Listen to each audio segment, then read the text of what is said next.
Eu sou Germana Soares, tenho 34 anos. Sou mãe do Guilherme Soares, que em 19 de novembro de 2025 completa 10 anos. Essa história é feita de nomes e de vozes de mulheres. Ele nasceu com a microcefalia e nós vivemos um dia de cada vez e todos os dias eu enxergo um pouco de milagre em Guilherme. Germana deu à luz a seu filho mais velho poucos dias depois de o Brasil decretar a epidemia de Zika vírus. Era novembro de 2015. Quando Guilherme veio ao mundo, Germana e o filho ficaram quase 10 dias no hospital. Antes de terem alta, ela ouviu o seguinte de um médico. Disse, olha, ele não passa de 3 meses. E se passar, ele só chega a 1 ano. Virou e saiu. Germana mora no Recife, capital de Pernambuco. 10 anos atrás, a região Nordeste foi o epicentro da epidemia de Zika no país. Eu tive Zika com 12 semanas, ou seja, 3 meses de gravidez, e meus sintomas foram muita coceira. Eu tive, através de sorologias, confirmado que era Zika. Em um período de 2 anos, cerca de 2.000 crianças tiveram o mesmo diagnóstico do Guilherme. Uma síndrome associada ao vírus que pode fazer com que o cérebro das crianças não se desenvolva como esperado. Meninas e meninos que demandam cuidados por toda a vida. Usa alimentação especial, tem bexiga neurogênica, então ele tem dificuldade para fazer xixi. A gente tenta tratar Guilherme o mais próximo de um cotidiano considerado comum. Eu não gosto dessa palavra normal.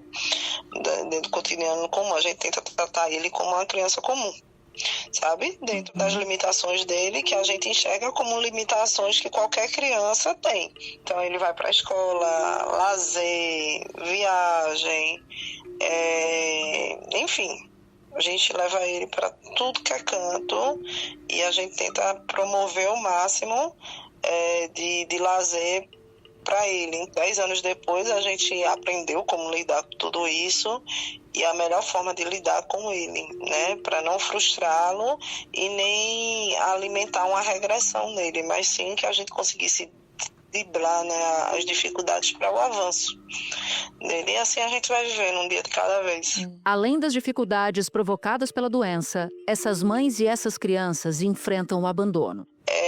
Saí do hospital com o pai do Guilherme, e sendo que uns meses depois ele nos deixou e foi viver a vida dele, né? Enfim, aí eu faço parte das estatísticas de abandono paterno. Eu falo do abandono porque é o motivo que o homem encontra para não encarar uma realidade que é pesada.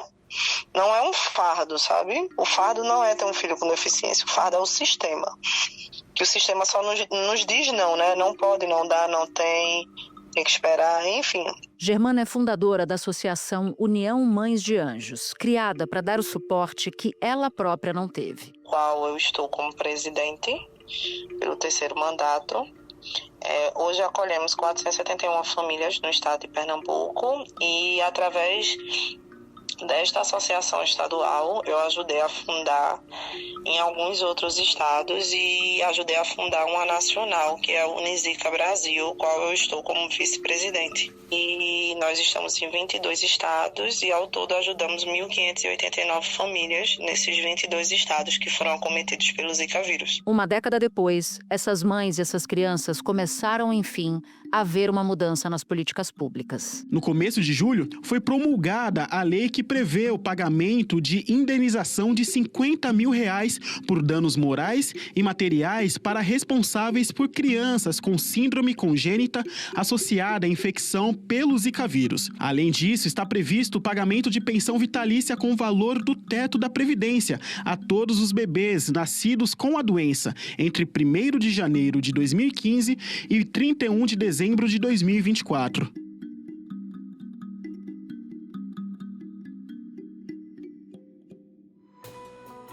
Da redação do G1, eu sou Natuza Neri e o assunto hoje é Zika, 10 anos, as mães da epidemia. Neste episódio, eu converso com a médica e pesquisadora Adriana Mello, pioneira na identificação da infecção do vírus da Zika em grávidas. E com Marcele Setúbal, repórter da Globo News, que produziu a série Zika 10 anos depois.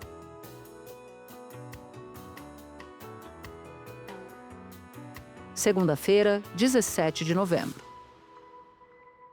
Doutora Adriana, você viu bem de perto os primeiros casos das mães infectadas com Zika. Vou te pedir para relembrar aqui para gente como as informações naquele momento eram super escassas, como é que foram os primeiros diagnósticos, o que fez você ligar o alerta naquela ocasião?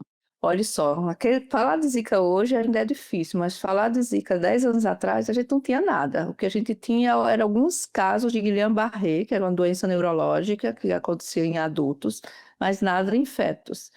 Então, o que me chamou a atenção foi o caso de uma fisioterapeuta que tinha se programado para engravidar, um caso de clínica privada, e quando eu olho o cérebro desse bebê, tinha uma alteração no cerebelo que fica por trás, na realidade, do cérebro, estrutura, que é responsável pelo equilíbrio, e era uma alteração que não era comum em nada que a gente já tinha visto em cérebro de bebês, em cérebro de fetos, porque parecia uma alteração de doença genética, mas ao mesmo tempo não parecia.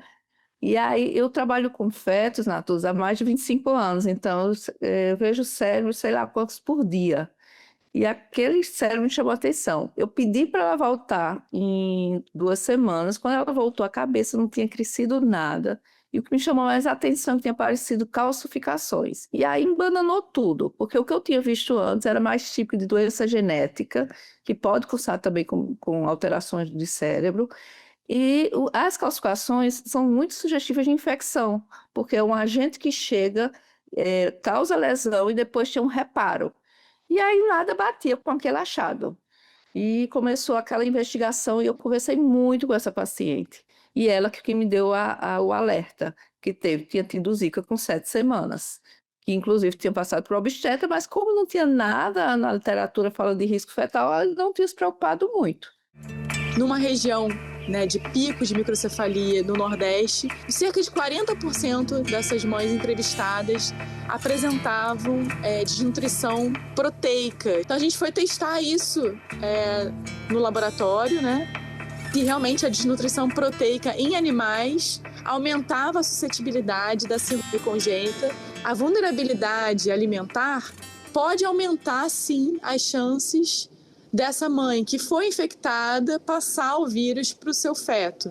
E uma coisa que a gente postulou foi a questão da saxitoxina, que é essa toxina que é produzida por cianobactérias, que são bactérias que se acumulam em reservatórios de água. Então, o Nordeste ele passou por uma seca muito severa antes da síndrome congênita explodir. E aí começou, né? A gente ia pesquisar para saber. E na literatura, eu passei o sábado inteiro na literatura fazendo pesquisa e não achei artigo nenhum. Mas achei um artigo em modelo animal que tinha injetado, inoculado um vírus da mesma família do Zika em ovelhas e em vacas. E os bebês desses animais tinham nascido com as mesmas malformações que eu estava vendo naquele bebê. E aí foi bem assustador aquilo. E aí, qual foi a tua providência ao se deparar com aquele artigo? Como é que era dar o diagnóstico nessa época? A gente está falando de 2015 ainda, né? 2015, isso era setembro para outubro. O primeiro caso começou em setembro aqui nos fetos. A primeira coisa que eu fiz foi entrar em contato com a Secretaria Estadual de Saúde para avisar desses casos que tinha aparecido em especial. Aí começou a ter um zum que Pernambuco estava tendo crianças nascendo, mas nada oficial. A Secretaria de Saúde disse que ligou para lá e que disseram que era rubéola, não falaram nada em Zika. E aí começou aquela... Mas não parece com rubéola, porque as alterações de rubéola a gente já é acostumado. Então não parecia com rubéola. Então não fiquei muito satisfeita com essa resposta. E aí comecei a ligar para amigos, colegas pesquisadores de São Paulo, de João Pessoa, todo mundo que eu tinha na minha lista, até que encontrei um amigo de João Pessoa que conhecia uma pesquisadora do Rio de Janeiro, doutora Lourdinha Maia, da área de vacina da Fiocruz, que é paraibana, e aí me colocou em contato com ela, eu conversei com ela, isso já era final de outubro, tinha começado em setembro, já era final de outubro, eu já estava desesperada, porque começou a aparecer outros casos da maternidade pública. E aí ela me pediu para fazer um resumo, eu mandei, Lourdinha recebe meu e-mail, passa para o pessoal do laboratório, e o pessoal do laboratório de arvovírus me liga, isso um dia 5, eu sei porque era meu aniversário, 5 de novembro, e a gente combinou aí como fazer. A gente coleta o líquido porque dá indício das doenças que o feto tem. E aí foi quando a gente combinou essa coleta. Mas não foi fácil, porque foi quase um mês até chegar a Fiocruz. E foi um período bem, bem caótico, porque a gente queria dar resposta às grávidas, principalmente, né? Porque começou um desespero vendo essas crianças nascerem sem resposta. A rotina da Jaqueline nunca mais foi a mesma desde que o filho caçula nasceu com microcefalia. O Daniel pesa mais de 50 quilos. O banho é uma dificuldade. Muito pesado mesmo. Daniel é uma das 337 crianças com a síndrome congênita do vírus da Zika que recebem atendimento em Pernambuco. No Brasil, são cerca de 1.500. Quero aproveitar, então, a tua presença para nos explicar o que o Zika vírus faz no feto em desenvolvimento e, além da microcefalia, o que ele pode causar. Na TUS, antes a gente já tinha muito medo do citomegalovírus, era considerado o pior agente infeccioso que poderia cometer um feto. O Zika é muito pior.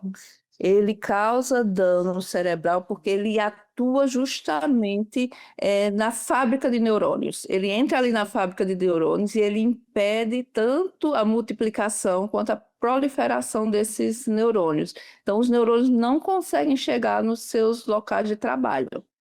Fora isso, a gente já descobriu que tem muito mais coisas. Então, na realidade, a microcefalia não é a doença é o dano cerebral. E esse dano cerebral faz com que o cérebro fique pequeno, e por esse cérebro ficar pequeno, a cabeça fica pequena. Então, a microcefalia é uma consequência de um cérebro pequeno, então, de uma microencefalia. Tá? E aí o que acontece? Hoje a gente já sabe mais, a gente já sabe que esse vírus também atrapalha na miogênese, ou seja, na proliferação das células musculares. Então, onde tem nervo e músculo pode ter sequela, ou seja, todos os órgãos. Tá? O órgão que é menos atingido até aqui, essa idade, é o coração. Mas visão, audição, cérebro, deglutição, respiração, motor na parte de andar, coluna, todos, bexiga, intestino, todos os órgãos dessas crianças são afetados. E não tem vacina até hoje ou algum remédio que possa bloquear os efeitos desse vírus? Eu sei que a gente sabe, já alguns trabalhos publicados sobre a vacina que está em fase de desenvolvimento na Fiocruz. Mas é muito lenta a vacina. Por quê? É até interessante depois fazer um comparativo com o Covid, porque o Covid, como atingiu a economia, né, e atingiu países ricos, foi muito rápido. Claro que a gente sabe que já tinham vacinas lá da época do SARS-CoV-1, do MERS, então por isso também foi mais rápido, mas tinha dinheiro para isso acontecer. Como o Zika atingiu países pobres, né, em pessoas em situação de vulnerabilidade, a gente nota que é muito mais lento. Então a gente ainda, infelizmente, não tem nenhuma vacina. A única proteção que a gente tem hoje ainda é a proteção individual, porque os casos continuam acontecendo em menor escala, espalhados pelo Brasil, mas continuam acontecendo. A gente tem uma unidade de atendimento a crianças em Campina Grande, que nossa criança mais nova tem 7 anos, mas em Belo Horizonte a gente tem 2 crianças com menos de 1 ano. O grande problema é que também a gente não teve verba para pesquisa, não foi só o tratamento. A gente ainda tem muitas perguntas que não foram respondidas. E para você ter uma ideia, mesmo eu sendo pioneira, mesmo eu tendo 2 doutorados, eu só fui receber verba para pesquisa em 2017, que os casos de Zika já tinham praticamente acabado. E mesmo assim foi muito pouco, e a gente não conseguiu responder todas as perguntas. Eu ainda tenho dúvidas. Os 2 primeiros casos que eu selecionei para investigar, eu fiz o líquido amniótico, eu levei essas pacientes para São Paulo, elas foram examinadas pelos maiores especialistas em cérebro fetal do mundo, Assim, eu escolhi porque eram dois modelos totalmente diferentes. Eu ainda não aceito que um seja totalmente igual ao outro. Para mim, um tem um cofator, mas que cofator é esse? Que foi um caso tão diferente. Então, a gente tem dois padrões diferentes de dano cerebral diferente. E todas as infecções que você encontra, geralmente, um padrão mais único, sabe? De gravidade diferente, mas mais único. Mas o Zika tinha dois padrões totalmente diferentes.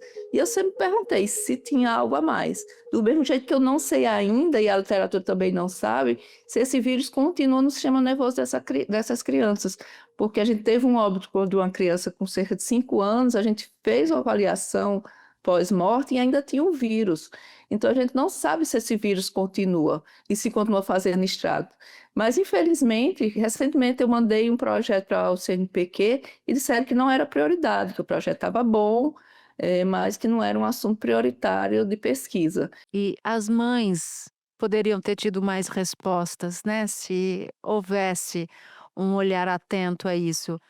Doutora Adriana, eu vou agradecer a senhora por diversas razões, mas sobretudo por cuidar disso e por ter topado conversar com a gente sobre isso, e torço para que esse episódio possa ajudar a levar um pouco de recurso, de empenho e engajamento para que essas pesquisas consigam ser concluídas. Muito obrigada. Obrigada, Natuza, sou sua fã, de verdade. Muito obrigada, me honra muito. Um abraço para a senhora. Espera um pouquinho que eu já volto para falar com Marcele Setúbal. Marcele, para fazer a série Zika 10 anos depois, que foi veiculada na Globo News, você viu de perto a realidade de mães que tiveram Zika na gravidez e cujos filhos apresentaram necessidades especiais em razão disso. Como é que essas mulheres estão hoje? Natuza, eu acho que o que mais chamou a atenção da gente ao longo da produção dessa série foi que essas mulheres, elas continuam em uma situação de extrema vulnerabilidade social, mesmo 10 anos depois do início dessa epidemia, né, no ano de 2015.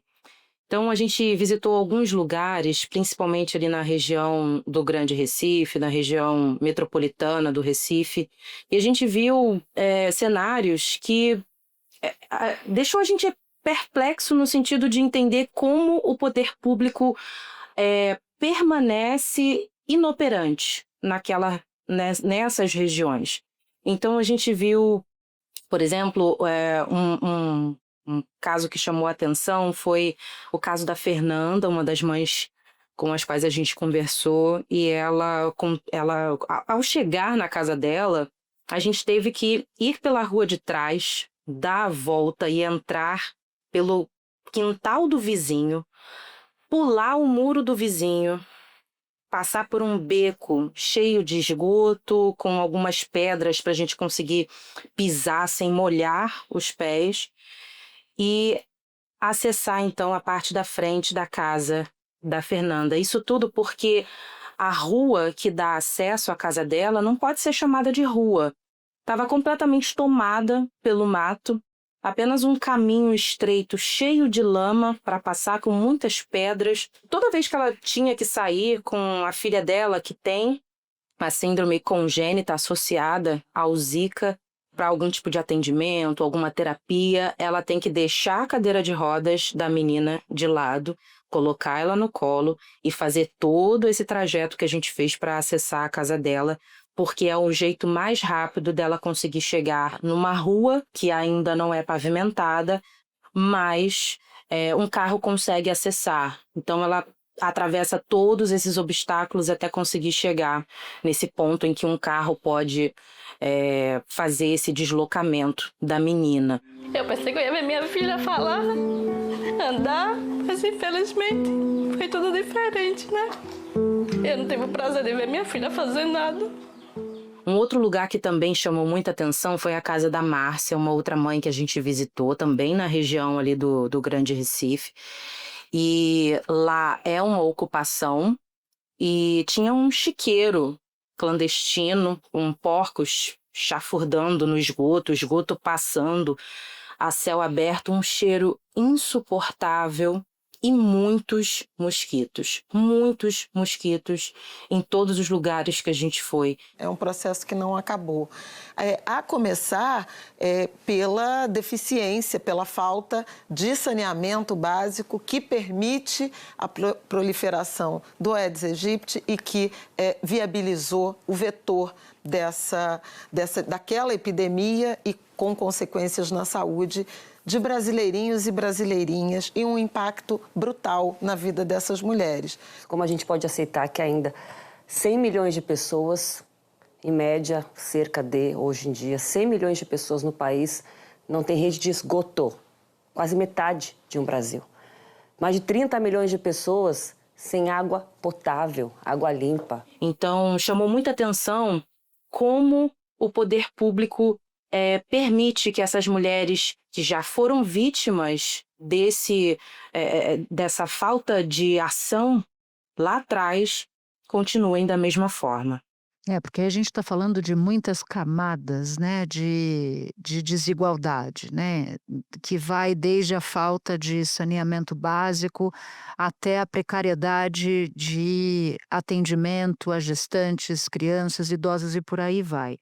Você visitou muitos lugares, citou a região metropolitana do Recife, conversou também com mães no Rio de Janeiro, olhando especificamente para os filhos dessas mães. Que tipo de dificuldade de assistência essas crianças enfrentam desde o nascimento até agora, Marcele? Natuza, é muito difícil essas crianças conseguirem uma terapia, conseguirem atendimentos médicos que vão ajudar no desenvolvimento dessas crianças através do sistema público de saúde.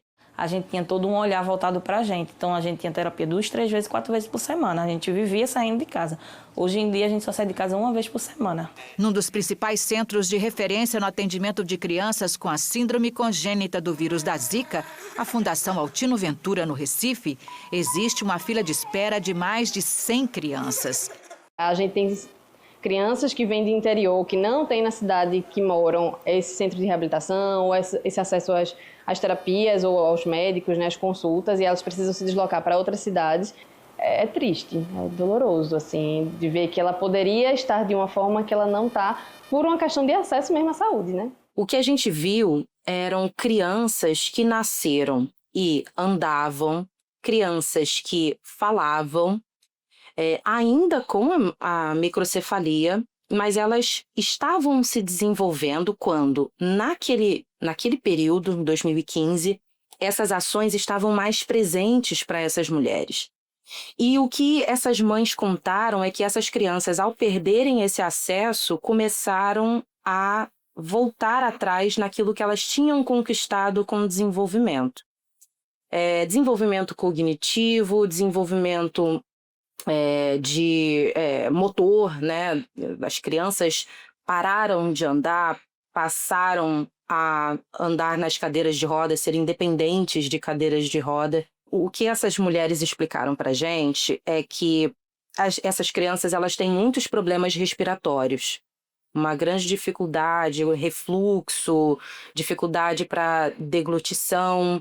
Então, precisam usar sondas, né, que vão alimentar essas crianças diretamente no estômago. E aí, por conta de tudo isso, elas acabam ficando doentes com muito mais frequência e precisam ser internadas. E é nesse período que elas perdem as vagas nessas terapias oferecidas por clínicas públicas, porque existem muitas pessoas na fila que precisam também acessar essa terapia. E quando uma criança falta por 15 dias, por exemplo, elas perdem esse acesso e voltam para o final da fila.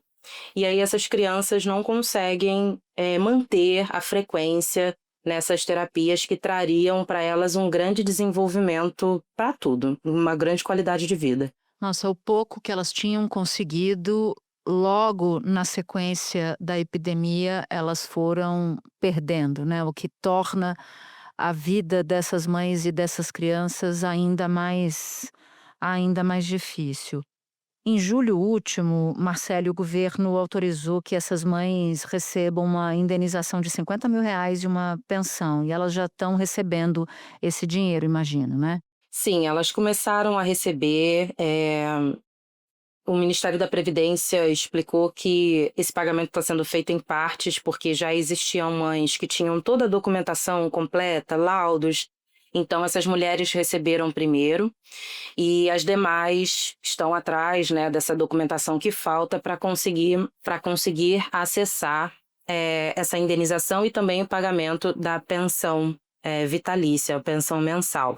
O governo federal começou a pagar R$ 8 mil por criança. A pensão especial vitalícia ajuda a aliviar a pressão sobre mulheres que dedicaram uma década a sustentar os filhos quase sempre sozinhas. Mas o valor não permite que essas famílias dispensem outros benefícios e doações. O que a gente notou, Natuza, é que assim que esses pagamentos foram anunciados pelo governo federal, os genitores dessas crianças que lá atrás abandonaram essas famílias começaram a voltar. Não acredito, Marcele. Exatamente. A gente também Eles começaram a voltar, eles abandonaram os seus filhos, as suas mulheres, quando eles foram diagnosticados com a microcefalia.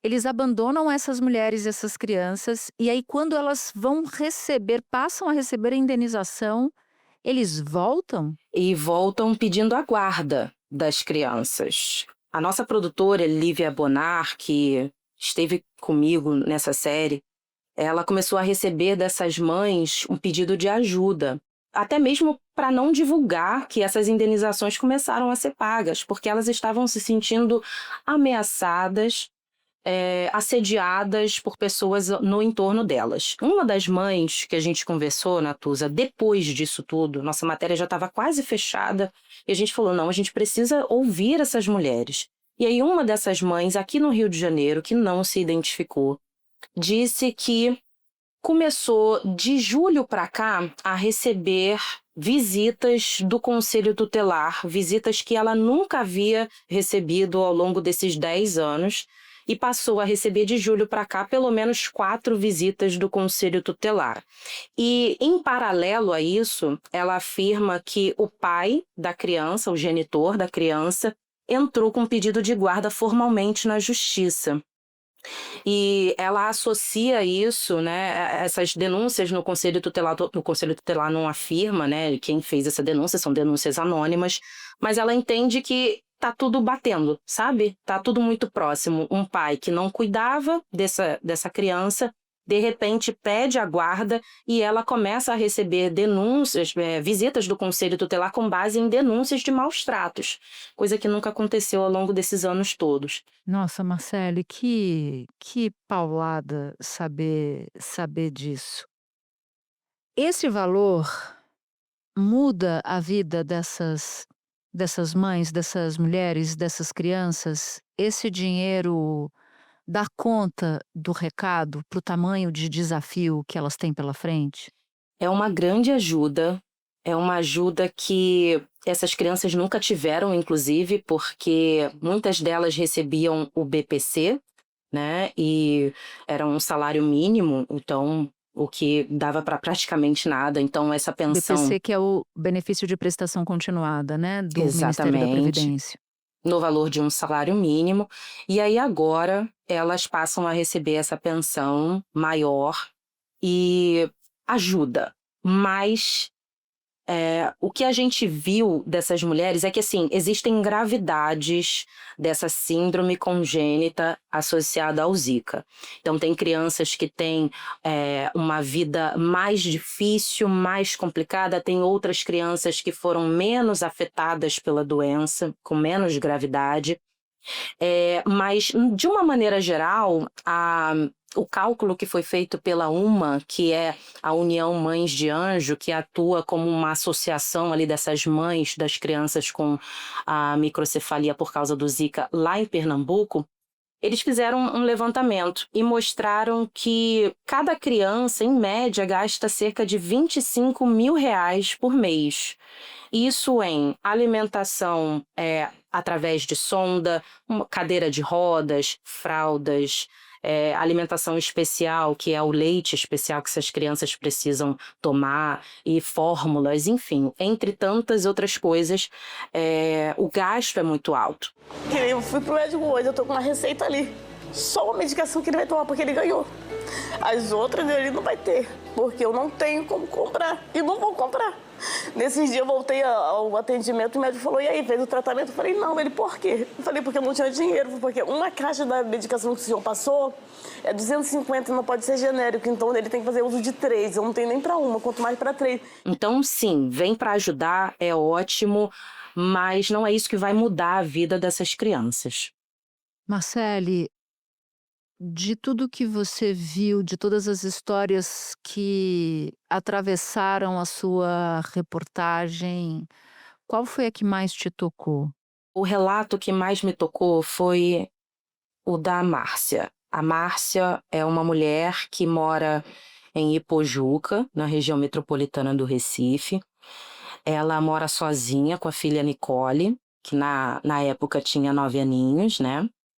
E ela mora no alto de um monte que é um morrinho, assim, de muito difícil acesso. São caminhos que levam até a casa dessas mulheres, da Márcia não é diferente.